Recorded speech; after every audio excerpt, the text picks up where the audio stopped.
siya na may patay. Pero hindi natin nakikita sa kamatayan. Di po ba? Kaya, alam nyo, yung mga sa ganung punto, nagkaroon siya ng, tama ka dyan. Kaya, ang Panginoon ay Espiritu, kaya hindi natin nakikita. At alam niyo ba na, kung may magsasabing nakita ko ng Diyos, hindi na siya katulad natin na mortal. Okay, pakita ko sa inyo. John 1. Atas na rin ng konti. John 1. At isa lang ang nakakita. Makita natin. John 1 verse 18. Let's take a look. John 1:18. No man hath seen God at any time. The only begotten Son, which is in the bosom of the Father, He hath declared Him. Isa lang ang nakakita sa Diyos. God is a Spirit. So, sino lang ang Diyos Ama? Kaya, minsan, ito, tanong ko sa mga estudyante ko, may nakakita ba na sa Diyos sa panaginip? Kasi minsan, may narinig tayo, napanaginip ko ang Diyos, ang lamlang ng mata, talagang, tignan mo nga kung may nakakita, walang sinasabi na may nakakita, kahit isa. Kaya, yun po ang isang bagay, ito ay aklat, ito ang tinatawag natin batas ng Diyos.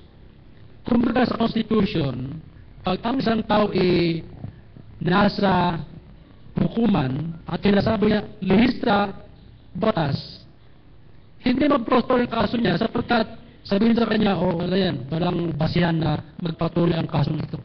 Bakit? Walang ebidensya. Di ba? Okay. So ito ay atin nakikita ang tungkol sa punto ng pagsamba. Ang pagsamba, it must be done spirit and truth. Kaya dito, wala kayo makita ng picture. Okay. Ngayon, yung paraan ng pagsamba ay ginagawa natin tuwing Sunday.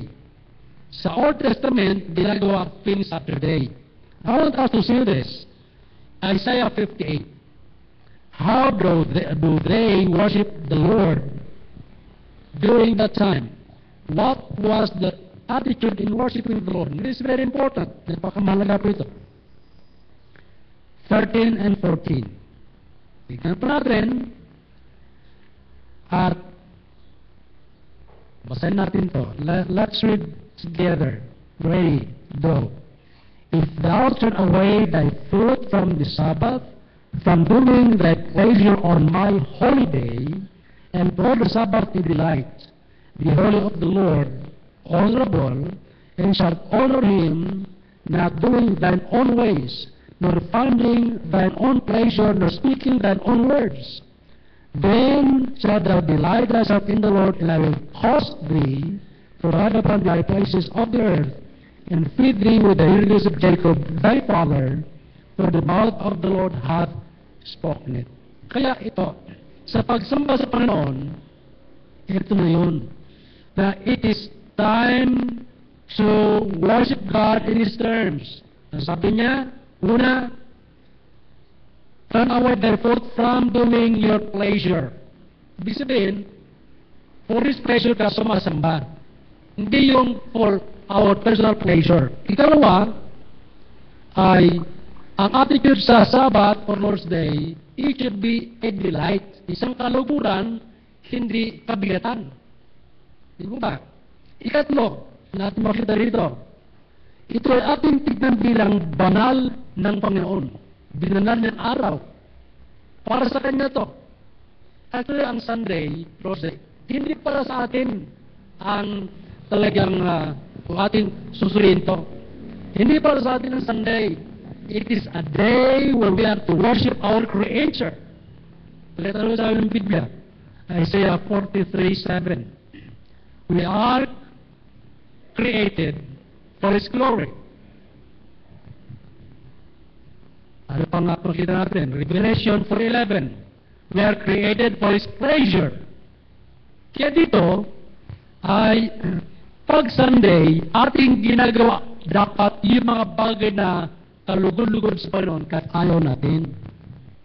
At ang dahilan, anak ka ng Diyos. Kaya kung hindi ka anak ng Diyos at sa mo, valid. Ako naman hindi ko naman recognize anak ako ng Diyos. Hindi anak ka pala ng kabila. Lagot ka. Di ba?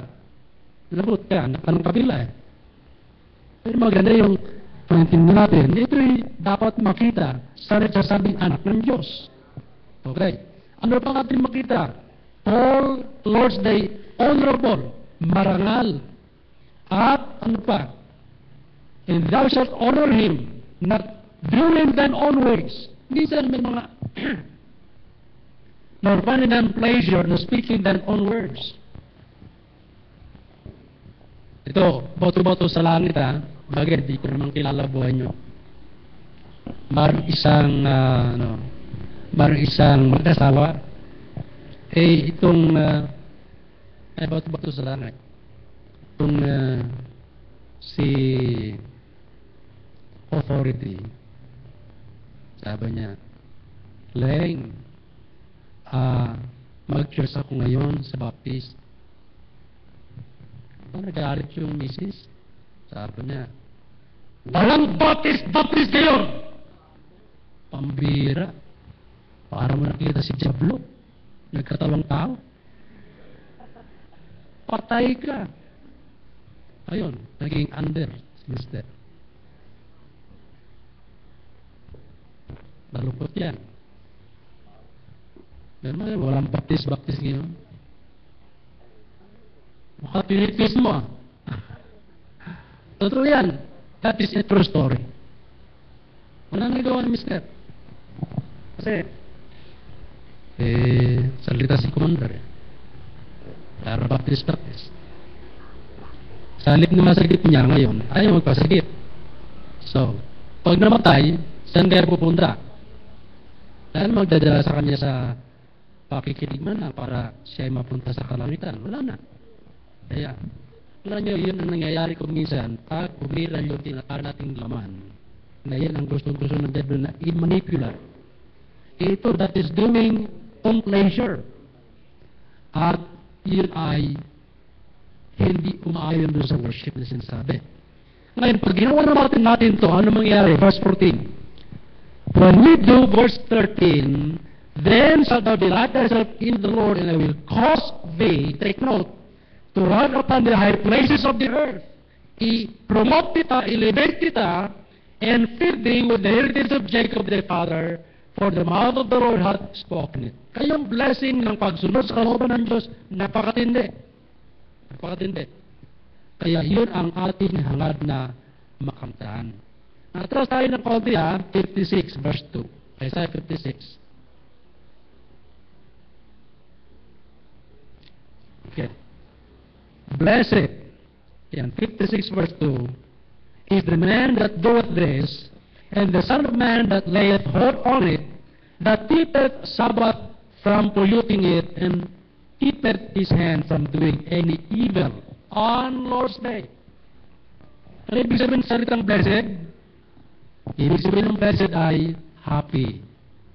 Kaya yung mga anak ng Diyos na sumasamba na malaya, masaya ang puso sa ginagawa niya, binibigyan siya ng Diyos ng saya.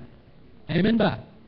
Pero pag isang tao, nako, lalo pag antipatiko na sa Word of God, antipatiko sa House of God, mga nagsasabing magpapakatapat, ay nako, maniwala ka. Pag di naman mukhang Dernis Santo palagi. Mukha lang. Kaya hindi makikita yung saya na, kung taong to, believe ako. Kahit ang bigat na problema, relax lang. Yan, di ba? Amen ba? Dapat anak ka ng Diyos. Makita sa yung saya. Sapagkat masaya ang tao na gumagawa nito. Yung nagsasamba sa Panginoon at hindi niya hinayaang mapulog ito.